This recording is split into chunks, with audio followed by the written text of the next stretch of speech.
Meron tayong more than 7,000 islands dito sa Pilipinas at kung titingnan mo ay maganda nga naman ang mga isla.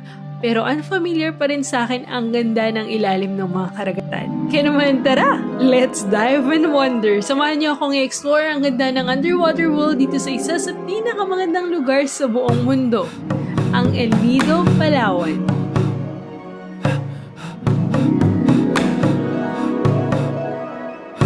Matagal ko ng bucket list ng scuba diving para kasing free diving is not for me. So I said I wanna try something new. Sa trip ko dito sa Palawan, aside from my bicycle tour, matuto ng scuba diving talaga ang goal ko dito. 4 to 5 days din ang kakailanganin mo para maging ganap na isang scuba diver. I headed to the dive shop here in Nido called Palawan Divers. If you're not sure, everyone is not sure in the beginning, especially if you haven't tried it. But if you love the water, if you love snorkeling, if you're an outdoor person, it's practically not possible that you will not like it. And if you're not sure, I would suggest to go to the dive center in the area or when you're on a holiday and to try out the Discover Scuba.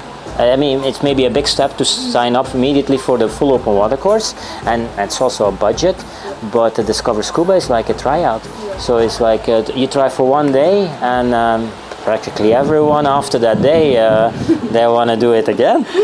Even if we've had people that like the water, but they cannot swim, they even have had a good time. So the quietness, the serenity, being able to experience the different worlds, different dimensions, because it's not like just you're in the middle of it, so you can come close. And usually, you need to study and pass the exam at your home. Pero since dito ko pa lang siya naisipang gawin, physical book yung ginamit ko dito. So, 3 araw, nag-aaral lang ako. Yes, kailangan matapos mo talaga kasi part ng open water course, dapat may knowledge ka na. So, final exam tomorrow na siguro. Okay? After 3 days of studying and passing the exam, sisimulan ko na ang journey ko. So, they let me borrow a wetsuit and they explained to us the itinerary of this dive. Then we traveled 30 minutes for our first dive spot.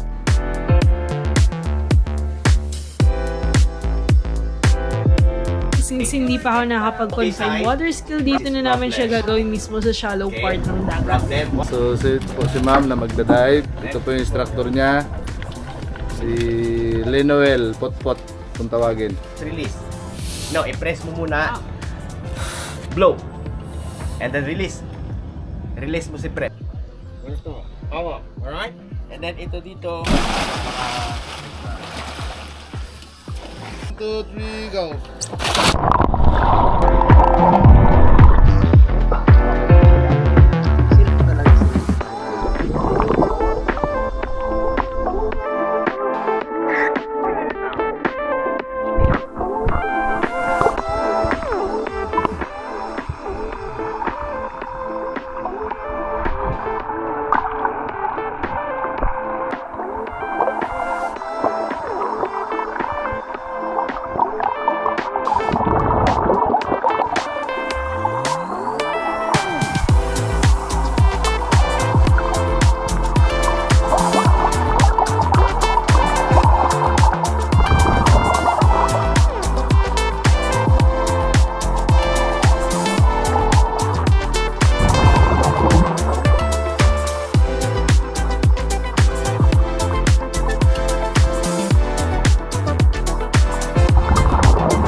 Water 1. I think we're gonna head to another island. Iba yung feeling ng nasa ilalim pag nag-uusap kayo. Different worlds. Medyo may now sa presence of mind. Bago po ako because I'm a slow learner. Kaya it took me a while to learn something new. Kasi lahat naman ng ganun, para kapag bago yung gagawin mo, mahirap talaga siya sa simula. But yeah, I'm so excited to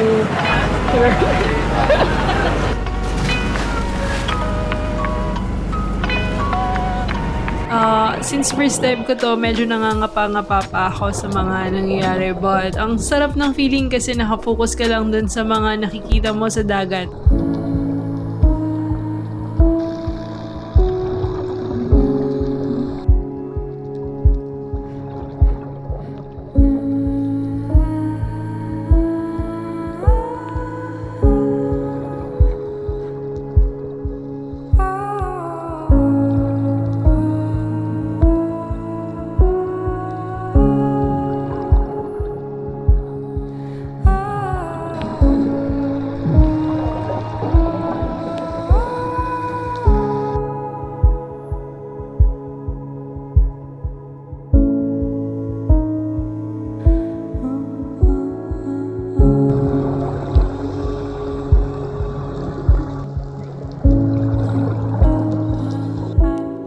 Naging issue ako ng time na to is sobrang naiihi na ako. At ang hirap pala kapag naka-wetsuit ka. Pero yun, since we need to follow the 3-minute rule to avoid the risk of decompression sickness, kinakailangan muna namin magstay dito. Yun, sobrang naiihi na talaga ako nung time na to.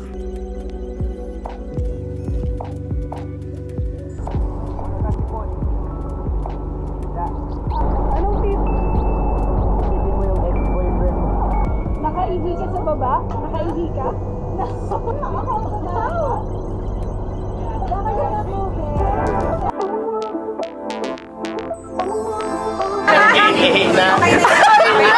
Nagpanik talaga ako sa ihi.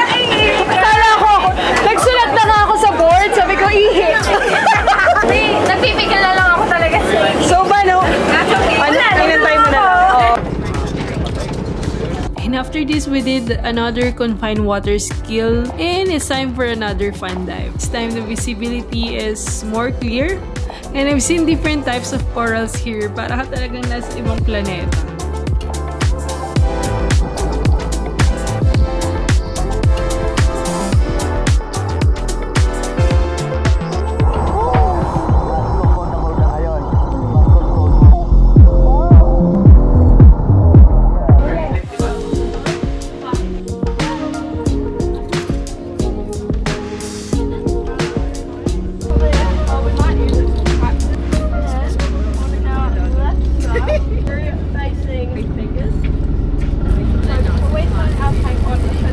Ang gagawin natin ngayon is put all your equipment on, body check, and then we down to the water.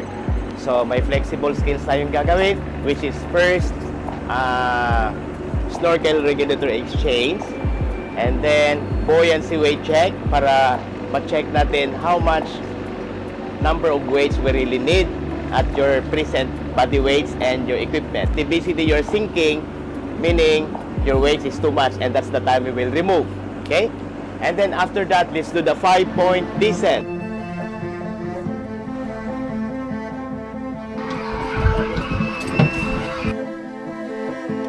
I didn't film much about our confined water session here. On this part, before we start our fun dive, I think dito sa part na to, yung pinakamahirap sa lahat is to remove the BCD on your body. And I didn't film much about here. You also taught me how to navigate the compass while you're underwater para maiwasan natin yung mga ligaw. And yeah, after so many learnings, it's time to do some fun dive. It's all in our hands, this life of time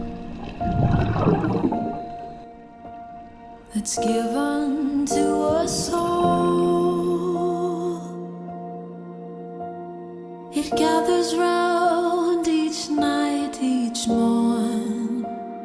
We watch it pass and grow. So, ayun, dito sa simula, sobrang dami ko nakitang mga isda at makareach na mga corals. So, nagsiswim lang kami together. Sobrang nakakatuwa talaga. Also, one of the highlights of this is when I pass by this coral garden. With every field and rising sea, can hear the sound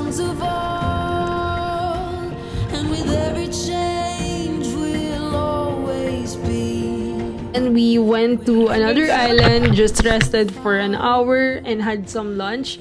And we had another dive again. So this time I've seen a lot.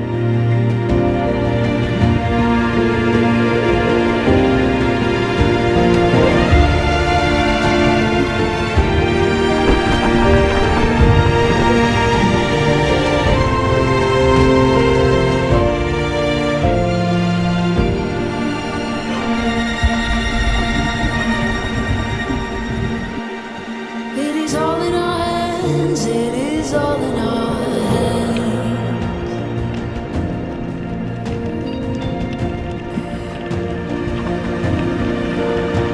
And we know the change will surely come.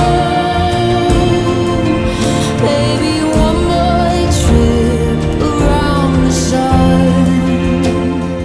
From Nemo to this kind of fish, I forgot how they call this, even a turtle. I just love being down here and you're just there, floating, watching the marine life. Sana lang ma-sustain at ma-maintain na ganito kaganda yung kalikasan natin kasi sobrang yaman ng Pilipinas pagdating sa kalikasan. Karamdam mo kanina, para kang... Nag-slow mo yung mundo ko. Bakit? Speechless. Parang wala ako sa sa Sarili. reality. Sa sarili. When you're just traveling, you don't really see what's underneath the water because you're just there taking pictures. But yeah, once you learn diving, you're gonna appreciate more the underwater world. And you won't expect what's beneath this island.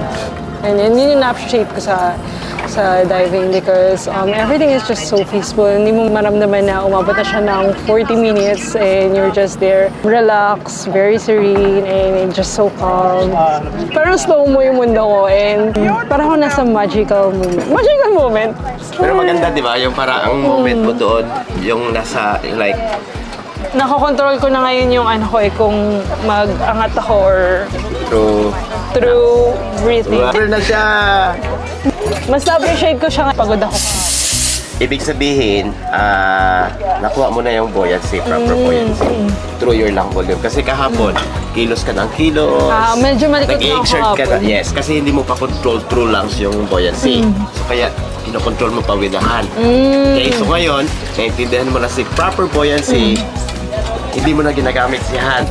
So less na yung movement mo. So na si-save mo na yung energy mo. Kasi kaya mo na silang volume. Kasi naintindihan mo na si buoyancy using with your lungs. Yeah. 40 minutes din yung inabot namin and it's around 18 meters, my gosh. First dive. First deepest. First 18 meters. First 18 meter dive. Yeah. 18 meters lang muna ha. 18 Promise. meters. Yeah. Kasunod 60. Finally, you're certified diver. Congrats. Oh my God. Congrats. Thank you so much. So, Palawan Divers is so very proud of you. Okay? So, enjoy being a diver now. You're a certified diver. So, it's a lifetime. Boss Philip and Matt will register you online. And then PADI will reply to your email. And you can receive into your email address the e-card. Okay? Okay. So, that could be lifetime. So, ayan, this ends my first scuba diving journey. And hindi pa dito siya nagtatapos at hindi pa dito nagtatapos ang lahat because it's just the first part of it. And ito na rin yung magiging goal ko para makapag-dive pa sa iba't ibang panig ng mundo dahil mayroon na tayo certification to do that. Special thanks to Palawan Divers for being patient with me, especially to Sir Pot na naging instructor ko for this one. Palawan Divers itself, I think, already exists since 2002, so it was definitely one of the first dive shops in town. I think the best is to keep the sense of being a family.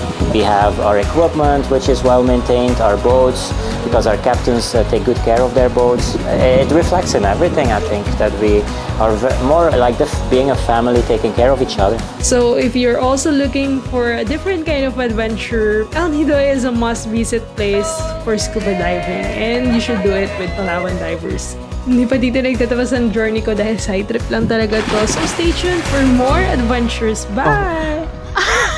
Araw-araw kong beses na nagda-drone. Ngayon na lang ulit ako nahulugan ng drone.